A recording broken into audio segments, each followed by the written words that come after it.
everyone and welcome to this video. Now today I'm going to be taking a look at this album. It's a new release from this year, just released a couple of days ago, and it's the latest album by Lloyd Cole. So I'm going to be taking a look at his record Guesswork today. I'll just be doing the usual thing in this video, giving a bit of background information about the album, then showing you my vinyl copy of it here, and then looking at each of the album songs in detail. So his last album of kind of sort of traditional songs was released in 2013 called Standards, which had a more kind of which was a lot more guitar based, a lot more sort of like commotions, like sort of sound and feel to it.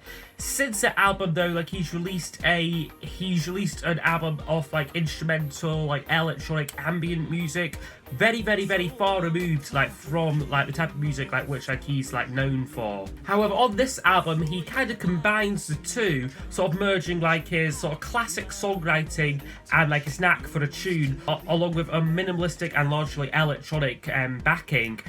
So it was recorded at his home in his attic, I think he lives in Massachusetts these days, using equipment which he's collected over the years. Despite the fact though it was recorded at his home, it doesn't stop him collaborating with a couple of notable people, notably two former members of the Commotions, Neil Clark, who plays some guitar on this album, and Blair Cowan, who contributes some synthesizers on a couple of tracks. This is notable because it was the first time the three of them would collaborate since Lloyd Cole and the Commotions' last album Mainstream in 1987. So far the album has got mostly a positive critical reception. I have seen a few mixed reviews of it out there, but mostly the critics seem to really like this album, and commercially it seems to be doing fairly good for Lloyd Cole, currently sitting at 41 on the UK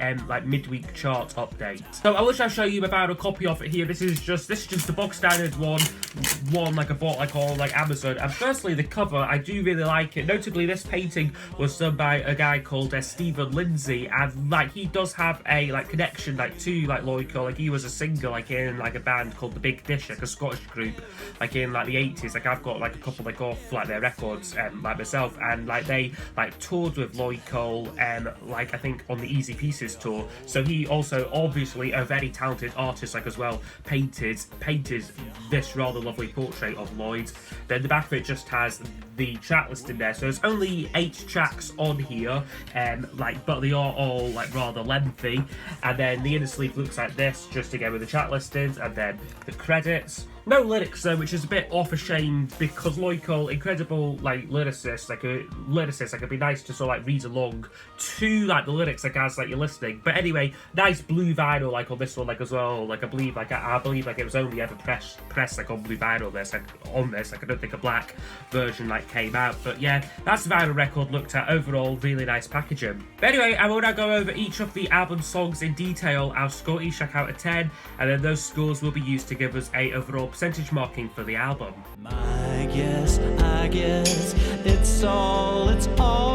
So it kicks off with a song called The Over Under, which is slightly sort of a slow burner, off a song. It's not sort of it doesn't kick off the album with a bang, by any means. Very much a sort of a slow burner, off a song. I quite like the chorus of it though, which is quite catchy, the your guess, I guess is as good as mine bit, that works quite well in the song.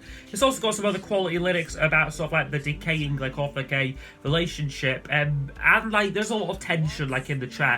I just wish that it would maybe build to something a bit more substantial, it just sort of it stays in the same gear throughout throughout the 5-minute song, and doesn't really sort of move up a notch you would maybe expect or hope it to do. But yeah, still a pretty solid opening number there though. We'll give that one an 8 out of 10. But if you hold me, darling. Second track up is probably one of my favourites on the album. It's called Night Sweats, which was one of the preview tracks from the album, and I pretty much love this song ever since I first heard it. It's got really great instrumentation and production on it, built up mostly using keyboards, but also has some overdriven guitar on top, I think played by Neil Clark on this one here. Lyrically, it's quite sort of self-conscious about someone's sort of mental state, and how like he can sort of like find solace like in like a partner, like with lines such as like, if you hold me darling, we might just make it to the morning. So yeah, like even though like it sounds quite sort of like upbeat and like quite sort of like rousing, like it does have like its more personal and like introspective lyrics, like which is something which I always enjoy with Lloyd Cole's music. So yeah, that one would get a 10 out of 10. Really can't find like any fault with that one. I might just stop breathing. Let's Track Up was the first single from the album, and it was a real sort of sign that this would be something quite different like, from like a typical Lloyd Cole solo album. It's the song Violins, and yeah, it's another sort of like real retro 80s sound like on this one, but certainly not sort of like retro like sort of like Lloyd Cole's sort of like previous work. Like it's more like Howard Jones, like something like that, like something like a lot more synth based than like Lloyd's own work. Lyrically, again, it's quite deep about sort of like escaping like a war-torn like world, like with any like evocative lyrics, like such as like the missile leaves the drone and flies through the window pane. Again, it's just a really lovely, very evocative and like very sort of powerful song, I think. And like again as well like the extended length and structure of it, like this one like clocking in at almost 7 minutes, I think really works in the song's favour, like in this case, because it really allows the song to sort of like grow like organically and sort of like progress. It doesn't feel like it's rushed like or forced like by any means.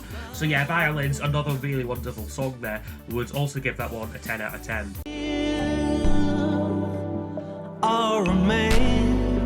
Side one then closes up with possibly my least favourite on the album. It's called Remains, and this is a song which really just passes me by without really making much of an impression.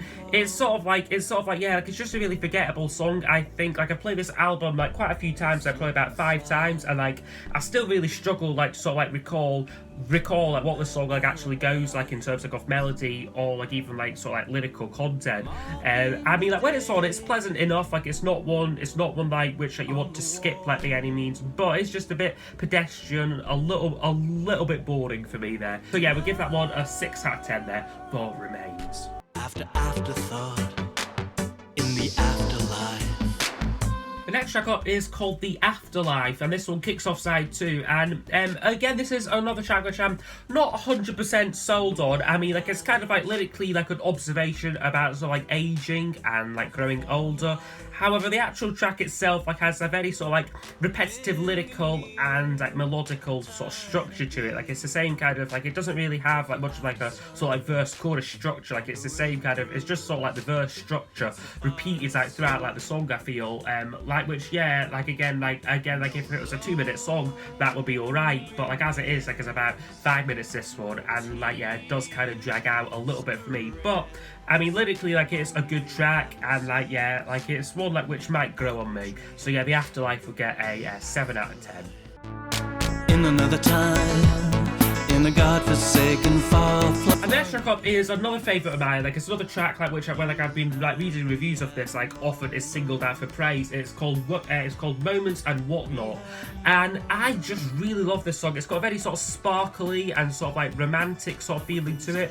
Very sort of like similar to say something like on like the Blue Nile's album Hats. Like it's just a really sort of like lovely sort of like romantic song. Look, like great lyrics like on it. Like one of my favourite lines is like, "In my defence, you saw me coming." Again, just a really melodic, very catchy song. Like stays in your head. Like even after like say like 2 listens, like I could kind of like hum like the tune of this song. Like something like which I couldn't like with maybe say Remains, like or The Afterlife. But yeah, Moments and Whatnot, really wonderful song. Yeah, like another favourite of mine. Another easy 10 out of 10 for me.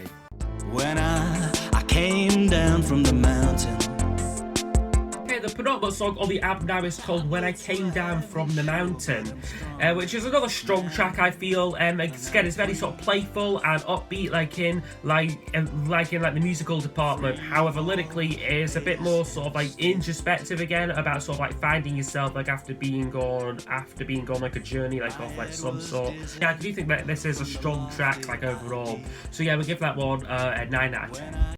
No need to scream and shout. The final track on the album is called The Loudness Wars, and this is one where when I first sort of like read the title like on it, it really like intrigued me because like it sort of references like the trends like in music, like in the 90s to become a lot more louder and like a lot more compressed, like sort of like lose like its like dynamic range.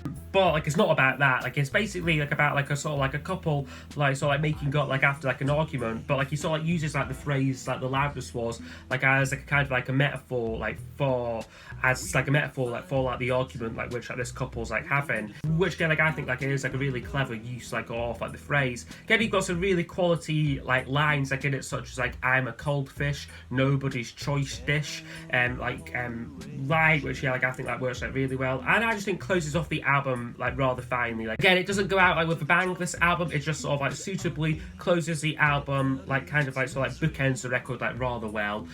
So yeah The Loudness Wars would also get a 9 out of 10 there. Yeah, I'm a cold fish. So yeah, overall this album would score 86%. So I think this is a really great record here from Lloyd Cole. I think it's a great marriage like of the two styles like which he's shown over like the last like 10 years or so like as an artist. Like sort of like marrying like his like sort of like really great quality songwriting along with like his interest like in like electronic and like ambient music. Really shows that like he's still an artist, like even though like he is like sort of like quite mature like as an artist like these days. About I think he's approaching like 60 years old or something. He's still looking like for like sort of like adventure like in like his music. Even though many of the tracks are on the slightly lengthier side, most of them don't feel like they drag, like with like a few exceptions though. Like instead though they are sort of like allowed to just sort of like breathe and like develop like within like within like the running time. Like plus like also the fact that like it is like only 8 tracks like sort of like makes it like quite a cohesive listen, I feel. So yeah, like I'm really looking forward to seeing Lloyd Cole like in concert. Like I've got tickets to see him in like October, I think. So like it will be quite interesting to see like how he'll do these songs live. Because I know like his most recent shows it's just been him like with like a like acoustic guitar, like so whether like he'll do like acoustic versions or whether like he'll have like a band like or like play keyboards or something. Like I don't really know. But yeah, like definitely like a concert which I am like very much like looking forward to, and like yeah, a wonderful record here like from Lloyd Cole. So yes, I hope that you all like check it out. So yeah, like I'll see you all next time for the next video then. Goodbye.